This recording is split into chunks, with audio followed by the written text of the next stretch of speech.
नमस्कार मेरे प्यारे बच्चों, ध्यान दीजिए। आज हम लोग स्टडी करेंगे। क्या करेंगे? स्टडी करेंगे वाष्प दाब और इसी से संबंधित राउल्ट का नियम। ठीक है ना? तो जैसा कि आप लोगों का जो है कि नॉलेज में होगा, हमारे थंबनेल पढ़े होंगे आप लोग, तो ये जो भी टॉपिक पढ़ाने जा रहे हैं, तो इस टॉपिक को आप गौर से पूरे वीडियो को लास्ट तक देखिएगा, क्योंकि जो कथनी है वह भी वही करनी ही है, कि इसमें कोई डाउट नहीं है। जो भी आपको थंबनेल पर दिया गया है कि राउल्ट का नियम धड़कन में बस जाएगा, इससे जो है कि 100% इस पॉइंट को अचीव करने का कोशिश किया जाएगा पूरे वीडियो में। और लोग जैसा नहीं है कि थंबनेल पर कुछ और लगा दिए और वीडियो खोलने पर भीतर जाएंगे तो कुछ और जो है कि आपको मिलेगा। नहीं, ये मेरा वादा है कि जो भी मैं अपने थंबनेल पर लगाया हूँ उस कंसेप्ट को 100% देने की कोशिश करेंगे। यदि उसमें आपको लगेगा कि सामने वाला जो है कि भरमा रहा है तो डिसलाइक ठोक दीजिएगा, और नहीं लगेगा कि नहीं सामने वाला हकीकत में उस पॉइंट को, अपने जुबान को पूरा कर रहा है, तो लाइक करके, और नए होंगे इस चैनल पर तो सब्सक्राइब कर लीजिएगा। ठीक है ना? तो हम देखते हैं बहुत सारे जो है कि कैंडिडेट का, मित्रों का, छात्रों का, छात्राओं का ये समस्या है कि राउल्ट का नियम क्या है। ये बहुत कॉम्प्लिकेटेड चीज़ है। ठीक है ना? तो इसको हमें बारीकली समझना है। बाई हार्टली यदि हम समझेंगे तो इसमें कुछ है नहीं। कहाँ प्रॉब्लम है हम जानते हैं। तो सबसे पहले हम ये दिया था किसके लिए? तो ये द्रव विलयन है, उसके लिए दो ऐसा विलयन जिसमें कि दोनों द्रव हो, और वो भी कैसा हो? वाष्पशील द्रव। उसके लिए राउल्ट ने नियम दे दिया था। तो पहले हम समझेंगे वाष्प दाब। वाष्प दाब क्या है? जैसा कि हम लोग जानते हैं, किसी भी बंद कंटेनर में यदि हम द्रव को गर्म करते हैं तो उसका क्या बनेगा? वाष्प बनेगा। जैसे मान लीजिए कि ये कंटेनर है, मैंने ले लिया, तो आप गौर किए होंगे ये कंटेनर है, इसमें मैंने द्रव ले लिया, कंटेनर को पैक कर दिया। तो यदि हम इसको इस कंटेनर के द्रव को क्या करते हैं? गर्म करते हैं, तो इसका वाष्प बनेगा। ये वाष्प उठता है और इसके ये जो ढक्कन है टकराता है तो फिर द्रव में बदल जाता है। और ये कंटेनर यदि पूरी तरह से पैक हो तो क्या होगा कि एक कंडीशन ऐसा आएगा कि जितनी मात्रा में द्रव वाष्प में बदल रहा है उतनी ही मात्रा में वाष्प द्रव में बदलेगा। मतलब कि दो प्रोसेस, वाष्पन की, द्रव को वाष्प में बदलने की प्रोसेस को वाष्पन कहते हैं, वाष्पन की क्रिया, और वाष्प को ठंडा होकर के द्रव में बदलने की क्रिया को द्रवण क्रिया कहते हैं। तो वाष्पन और द्रवण दोनों की क्रियाएं एक समान दर से होती है, तो इस क्रिया को साम्य की अवस्था कहते हैं। तो इस जो बर्तन है इसमें जितनी मात्रा में जितने अणु वाष्प में बदल रहे हैं उतने अणु क्या बदलेंगे? द्रव में बदलेंगे। और दोनों का दर क्या समान हो तो उसको साम्य की अवस्था कहते हैं। तो ऐसी अवस्था में जिसमें कि वाष्पन और द्रवण की दोनों की दर क्या हो? एक समान हो, तो इसे साम्य की अवस्था कहते हैं। तो उस साम्य की अवस्था में वाष्प के द्वारा ये जो इसमें जो द्रव है, इस द्रव की सतह पर डाला गया दाब द्रव का वाष्प दाब कहलाता है। वाष्पन तथा द्रवण की साम्य की अवस्था में वाष्प के द्वारा उसके द्रव की सतह पर डाला गया दाब द्रव का वाष्प दाब कहलाता है। ठीक है ना? तो स्थिर ताप पर वाष्पन तथा द्रवण की साम्य की अवस्था में वाष्प के द्वारा उस द्रव की सतह पर जो दाब डाला जाता है उसको कहते हैं वाष्प दाब। अब हम अध्ययन करेंगे द्रव विलयनों के वाष्प दाब का। तो कहने का मतलब ये है कि हम मान लेंगे कि कोई ऐसा विलयन है जिसमें विलेय भी द्रव, वाष्पशील द्रव और विलायक भी वाष्पशील द्रव है। तो ऐसे विलयन जिसमें कि दोनों घटक विलेय और विलायक दोनों वाष्पशील द्रव हो, तो ऐसे विलयन का कुल दाब उसके घटक विलेय के वाष्प दाब तथा विलायक के वाष्प दाब के योग के बराबर होगा। मतलब कि यदि विलयन में दोनों घटक वाष्पशील हो तो विलयन का कुल दाब में विलेय के वाष्प दाब और विलायक के वाष्प दाब का योगदान होता है। मतलब दोनों का, विलेय के वाष्प दाब का भी और विलायक के वाष्प दाब क्या होता है, योगदान होता है। हम मान लेंगे, ठीक ना, कि दो द्रव है ए और बी, ठीक ना। ए का वाष्प दाब पी ए और बी का वाष्प दाब पी बी। विलयन बना है दोनों को मिला करके, तो विलयन का कुल वाष्प दाब P इक्वल क्या हो जाएगा, P A plus P B, ठीक ना।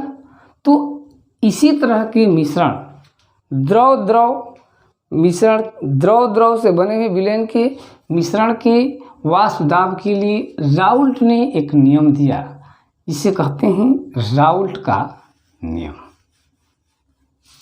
दो ऐसे द्रव जो कि क्या हो, वाष्पशील हो, ऐसे द्रव के मिश्रण के लिए राउल्ट ने एक नियम दिया, इसे कहते हैं राउल्ट का नियम। क्या कहता है ये, ध्यान से देखिए, नहीं तो यदि आप विचलित होंगे तो जो प्रॉमिस किए हैं उससे चूक जाएंगे। ऐसे ध्यान से सुनिए, मन लगा करके हार्टली, कि यह नियम आपके हार्ट में मीन्स धड़कन में बैठ जाए। तो कहने का मतलब ये कह रहा है कि किसी निश्चित ताप पर विलयन में उपस्थित किसी घटक, वाष्पशील घटक का आंशिक दाब उस विलयन में उपस्थित घटक के मूल प्रभाज के समानुपाती होता है। किसी विलयन में उपस्थित घटक का, वाष्पशील घटक का आंशिक वाष्प दाब उस घटक के मूल प्रभाज के समानुपाती होता है। गौर से सुनना है, फिर से हम लाइनिंग को दोहरा रहे हैं। कह रहा है कि किसी निश्चित ताप पर ताप को स्थिर कर दिया जाए तो स्थिर ताप पर किसी विलयन में उपस्थित किसी भी घटक, मतलब कि विलेय घटक या विलायक घटक, किसी भी घटक का जिसमें कि घटक क्या हो, वाष्पशील हो, तो किसी भी वाष्पशील घटक का आंशिक दाब उस घटक के मूल प्रभाज के समानुपाती होता है। अब हम कह रहे हैं कि विलयन में दो घटक मान लीजिए ए और बी है, तो ए है तो ए का जो आंशिक दाब होगा पी ए, वह उसके मूल अंश एक्स ए के क्या हो जाएगा, समानुपाती होगा। या दूसरा घटक बी है तो बी का आंशिक दाब पी बी समानुपाती होगा बी के मोल फ्रैक्शन एक्स बी के। तो यही कहता है राउल्ट का नियम कि किसी भी विलयन में उपस्थित वाष्पशील घटक का आंशिक दाब उस विलयन में उसके मूल प्रभाज के क्या होता है, समानुपाती होता है। जैसे हम मान लेंगे कि जो है कि विलयन है जिसमें दो घटक ए और बी है। इन दो घटकों से विलयन बना हुआ है। ए भी वाष्पशील घटक है और बी भी वाष्पशील घटक है। तो ए का आंशिक दाब समानुपाती ए के मूल अंश और बी का आंशिक दाब समानुपाती बी के मूल अंश। ठीक है ना। तो मान लेंगे कि ए के आंशिक दाब पी ए और बी का आंशिक दाब पी बी है, नो डाउट। इसी तरह से ए के मूलों की संख्या एन ए, बी के मूलों की संख्या एन बी, ठीक है ना। और इसी प्रकार ए के मूल अंश एक्स ए और बी के मूल अंश एक्स बी है, ठीक है ना। ये हो जाएंगे दोनों घटक के आंशिक दाब, मूलों की संख्या और मूल प्रभाज्य। इसी तरह से बी का आंशिक दाब, बी के मूलों की संख्या और बी का मूल प्रभाज्य हो गया। तो अब हम राउल्ट का नियम लगाएंगे। तो राउल्ट के नियमानुसार क्या हो जाएगा, तो राउल्ट के नियमानुसार हो जाएगा आपका, पहले तो हम निकालेंगे कि घटक ए के मूल प्रभाज्य,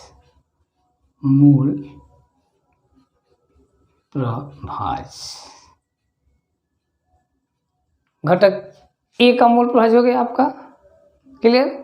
उसी प्रकार से घटक बी के मूल, यहाँ से लिखते हैं, आइए थोड़े आगे से। घटक ए के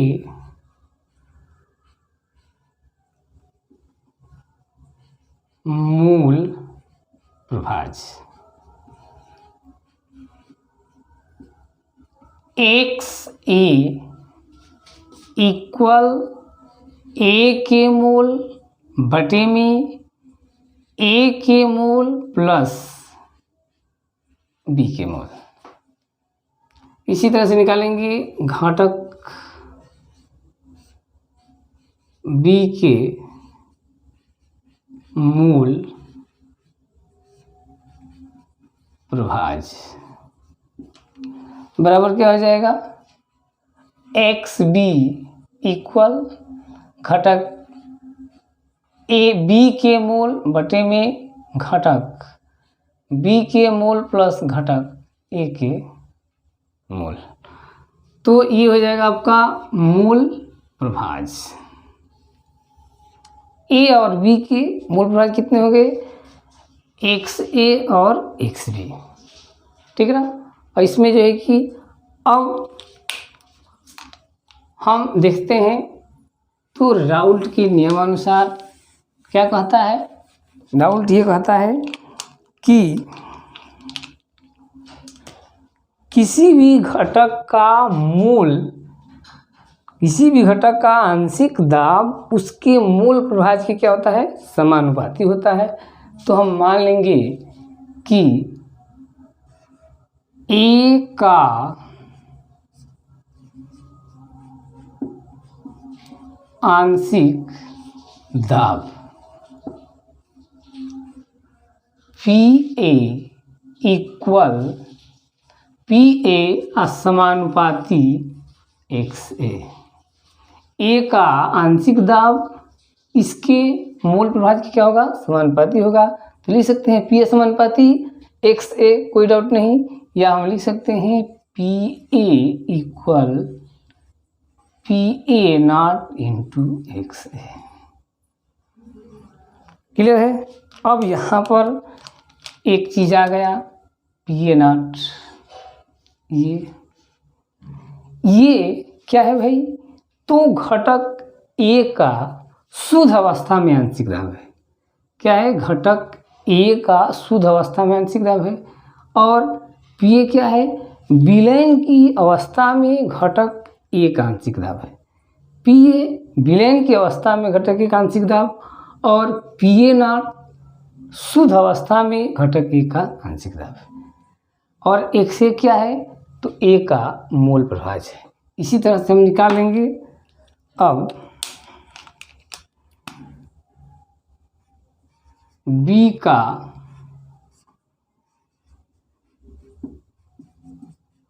आंशिक दाब, तो पी बी समानुपाती क्या हो जाएगा, एक्स बी। क्लियर? या लिख सकते हैं P B equal P B not into X B.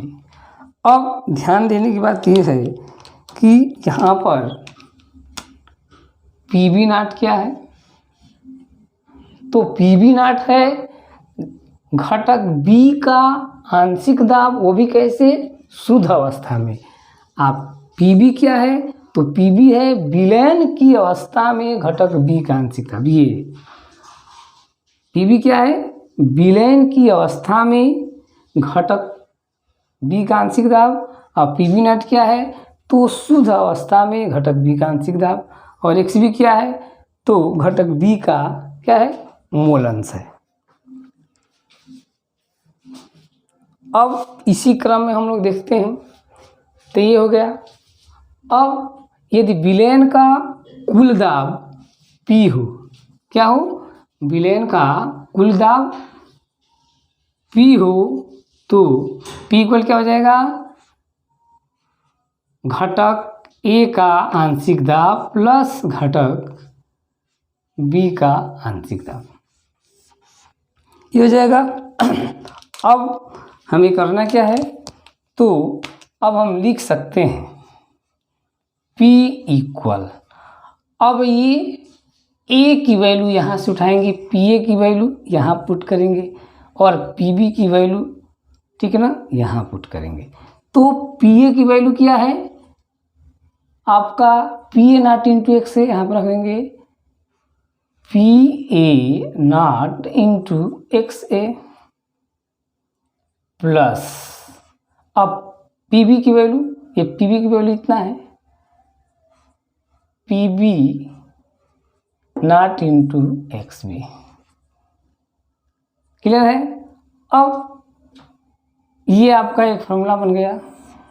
अब हम जानते हैं, क्या जानते हैं, कि x A plus x B equal 1, ठीक है ना, x A plus x B equal 1, ठीक है ना। कहने का मतलब ये है कि यदि विलयन में दो घटक हैं, तो घटक ए के मूल अंश प्लस घटक बी के मूल अंश बराबर 1 होता है, ठीक है ना।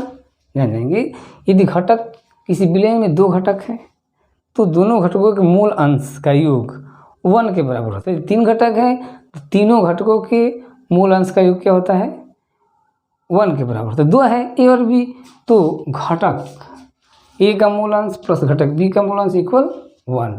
तो हम लिख सकते हैं एक्स ए इक्वल, बी को इधर पछानता कर देंगे, तो 1 माइनस क्या हो जाएगा, एक्स बी। अब ये वैल्यू एक्स ए की वैल्यू को हम यहाँ पर क्या कर देंगे, पुट कर देंगे, तो हमें मिलेगा P equal P A not, और एक्स ए की जगह पर कितना रख देंगे, तो प्लस यहाँ पर इंटू है, इंटू, अब इस एक्स ए की वैल्यू यहाँ से उठाएंगे, तो क्या रख देंगे 1 माइनस एक्स बी। ये एक्स ए है ना, इसकी वैल्यू को, ये वैल्यू को यहाँ पर रख दिए, अब प्लस, ठीक है, आपका P B not into X B. Clear? या हम लिख सकते हैं P इक्वल, अब पक्षांतर कर दे, इसको इंटू कीजिए तो PA0 माइनस, अब इसमें इससे इसमें इस पर इंटू कर दीजिए तो PA0 इंटू XB, अब प्लस ये क्या हो जाएगा आपका PB0 इंटू XB, ये मिलेगा। कैसे? तो हम x से इक्वल कितने यहाँ से मान लें 1 माइनस XB, अब PA0, अब यहाँ पर x से इक्वल रख दिया 1 minus XB plus PB0 into XB। अब ब्रैकेट को ओपन करेंगे तो P इक्वल ये इंटू 1 में हो जाएगा तो PA0 minus PA0 into XB, PB0 into XB। अब या हम P इक्वल लिख सकते हैं, इसको इस साइड में इसको लगाइए PB0 इंटू XB, ये माइनस PA0 इंटू XB, आइए प्लस PA0 इंटू ये, तो ये आपका मिल जाएगा। अब इसमें देखना है हमें कि क्या कॉमन है, तो यहाँ XB और XB क्या है, कॉमन है, तो लिख लेंगे P इक्वल, कॉमन ले लीजिए XB XB, तो XB ब्रैकेट में क्या बच जाएगा, यहाँ पर आपका XB कॉमन ले लीजिए तो PB0 माइनस यहाँ पर क्या बच जाएगा PA0 अब प्लस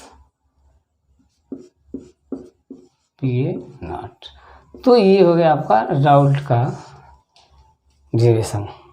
ठीक है ना, एक बार गौर करते हैं और, ठीक है ना, कहीं यदि कंफ्यूजन हो तो क्या राउल्ट कहते हैं कि किसी विलयन में उपस्थित वाष्पशील घटक का आंशिक वाष्प दाब उस विलयन में उपस्थित उस घटक के मूल प्रभाज के समानुपाती होता है।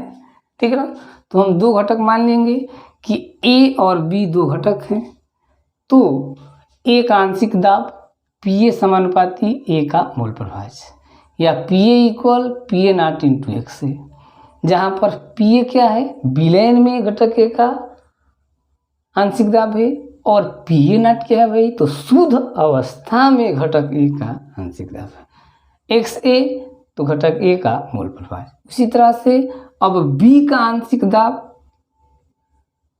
तो PB समानुपाती XB, और तो PB इक्वल और PA0 इंटू XB, अब PA0 क्या है, PB0 क्या है भाई, तो शुद्ध अवस्था में घटक B का आंशिक दाब है, और PB विलयन में घटक B का आंशिक दाब है। ठीक है, हम जानते हैं कि यदि विलयन कुल दाब P हो तो P equal PA plus PB। अब PA की वैल्यू यहाँ पर, PB की वैल्यू यहाँ पर रख दिए। ठीक है, अब यहाँ हम लेंगे XA प्लस XB इक्वल 1, तो XA इक्वल 1 माइनस XB। अब लेंगे यहाँ पर PA0 और XA की जगह पर रख देंगे 1 minus XB plus PB0 into XB। Clear, आगे बढ़ाएंगे। अब इसको ओपन करेंगे ब्रैकेट को, तो इसमें इंटू और इसमें इंटू हो जाएगा, तो P equal PA0 minus PA0 into XB, PA0 into XB, अब plus PB0 into XB। Clear, अब कॉमन हम यहाँ पर ओपन कर दिए। अब यहाँ पर लिखेंगे P इक्वल, यहाँ भी XB यहाँ भी XB कॉमन ले लिया गया, ब्रैकेट में क्या बचेगा PB0 माइनस यहाँ पे क्या बच जाएगा PA0 प्लस PA0, तो हो जाएगा राउल्ट्स का नियम का डेरिवेशन। और इसके द्वारा हम कुल विलयन का जो कि क्या निकाल देंगे, आंशिक दाब निकाल लेते हैं। और इसी क्रम में हम लोग देखते हैं क्वेश्चन इस पर।